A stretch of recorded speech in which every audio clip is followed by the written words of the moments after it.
ever hear of Crazy Joe Gallo? Well, at my dad's shop when I was a kid, he was just a bookie, and I saw him almost beat a man to death with that chair right there.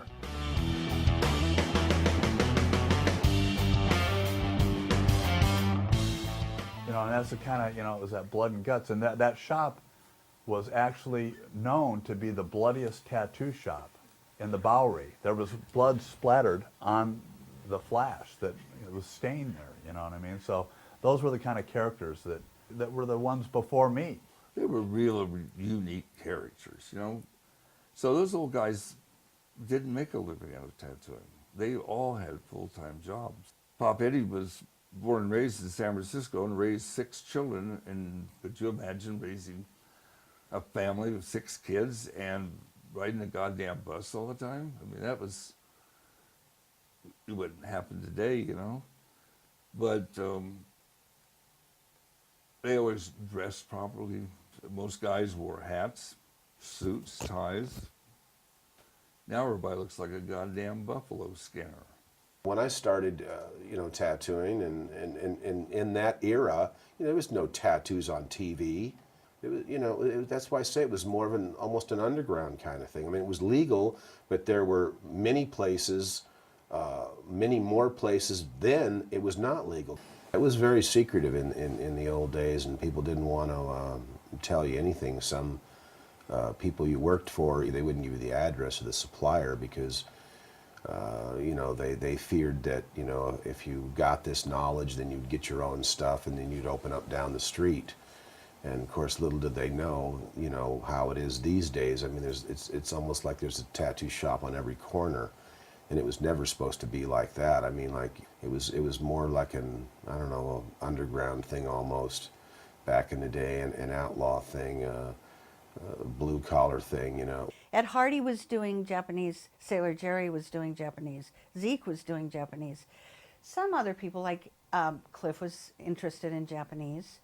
Don Nolan was interested, and Tommy Yeoman were interested in Japanese, but we were sharing as much as we could with each other about what we were finding and about, what books to buy and what these animals meant, and, and it was so heady. And we were mad about each other. We were crazy about tattooing. We were crazy about this new field of kunioshi in Japanese. Also, this is in New York City. Everything was illegal. You had to know where to go. You had to have, kind of an inn to get in. It was like a speakeasy kind of situation. Women and civilians didn't get tattooed at this time. I mean, seriously, it was for sailors and for sort of sociopaths. I never saw a tattoo shop till I think it was 1976 in Cincinnati, and this little shop opened up in a barber shop and had a few dragons painted over the plywood over the glass to keep the glass from being broken. It was down by a honky-tonk down there that served beer in mason jars and bluegrass music. Arcades. You had Market Street, you had arcades, you had a few, and the arcade is, like I said, generally has a shooting gallery in it. It might have pinball machines in it. Up in the front, it's got a hot dog stand in the center. It's got a slum jewelry counter on one side, which is sort of the office too. On the other side, shoe shining. Then you go back in there. Some of them had a mug joint, which is a photographic joint, with a couple young trollops, big bazooms or whatever, but outgoing young ladies. You had all the gypsies, you had all the prostitutes, you had all the cops, you had the Filipino cockfighters, you had the jazz musicians, you had the topless dancers, you had, all of this mix of incredible, colorful characters all over Hotel Street. And the air smelled like teriyaki sauce and coconuts, and it was amazing. The tattoo stand was sort of a wooden platform, a couple of steps up, and you had this wooden platform. And there was no running water. There were no toilet facilities or wash basin or anything else. So you went to the spigot and filled the bucket, and you rinsed your tattoo machine in the bucket, and you had a sponge and you wiped off the Vaseline and the ink and the blood that was coming on the arm and rinsed out the sponge in the bucket. At the end of the evening, and sometimes, you kept open until the place, until there were no more customers. So sometimes it was 1 o'clock in the morning, sometimes it was 2 o'clock in the morning. You then took your bucket and you poured out what now was tar. It was pitch black, okay? A soup of blood, inks, Vaseline, whatever, hairs that had been shaved off. I mean, you shaved them, and of course the razor also was rinsed in the bucket, and there were always some hairs sticking to the razor, so it was a horrible mess. But that's the way the business was done in those days. Just to go and visit those shops, they were very guarded. You couldn't go in there and ask questions.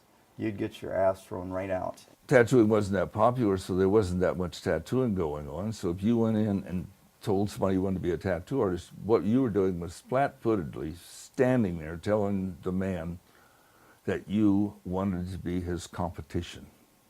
When it's illegal, obviously, you can't advertise and you can't put your name in the phone book. So I drew up some business cards.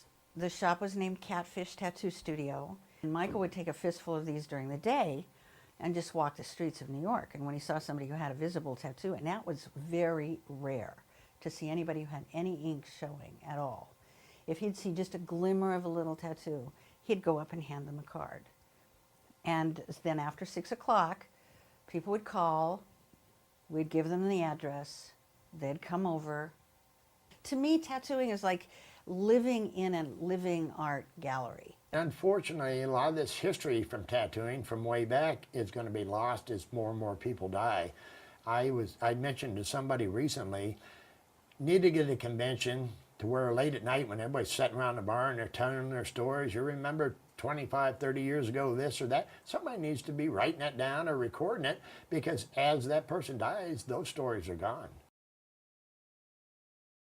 Zeke supposedly had this monkey, and one day, I don't know what happened to Zeke. He left the monkey, or the monkey got out of his cage, and the monkey was like running around the shop and doing all kinds of weird stuff, and took out all this tattoo ink in the bottles and was squirting it around, and he had all this red, the monkey had all this red ink like splattered everywhere. And Zeke, I don't know if the story is true or not, but there's a front counter, and then you go through the gate and everything to go in the back and get tattooed. But I think Zeke was passed out. He said that Zeke was passed out, and all Danny could see were these feet and all this red that looked like blood. And he goes in there and is like totally freaked out and thought, oh my God, he's been killed. And this monkey is like up on the rafters or up there, going chee, chee, chee, chee, chee, chee. And all this red ink is everywhere, and it's like, oh God.